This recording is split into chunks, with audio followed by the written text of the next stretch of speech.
The Garden City flavour of Bourneville Village hasn't changed. Created for Cadbury's factory workers at the end of the 19th century, the village of Bourneville promised to alleviate the evils of cramped modern life. So is this Bourneville born again? Alina rents her flat in East Village by the Olympic Park with the help of her company.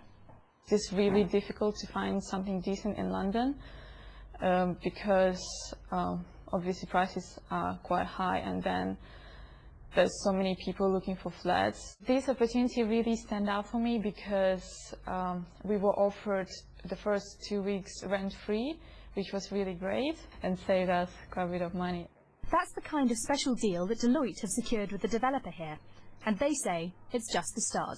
The crisis of housing in London is not going to go away, and as employers we may be forced to start looking at taking long-term lease on quite a number of properties, which would support the developers as well. Would Deloitte ever consider building in the future?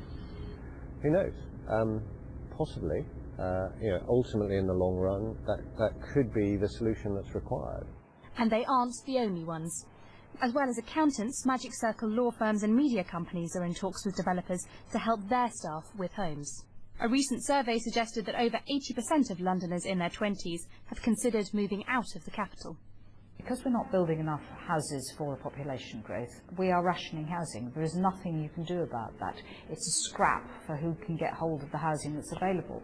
And so if you're an employer, it is entirely sensible to start saying, well, I absolutely need my staff to be in London in decent enough homes. I'm going to have to intervene into this space. But how will this affect the rest of London? All this really does is help a certain group of people afford to live in London. It doesn't solve the wider crisis that affects everybody. We've already seen that every bit of London is unaffordable for people on the London living wage. And if it's now starting to affect bigger corporates as well, then it's a sign that affordability's kind of gone out the window, really. With more businesses stepping in to help employees like Alina, the housing landscape could look very different in the future. Caroline Davis, BBC London News.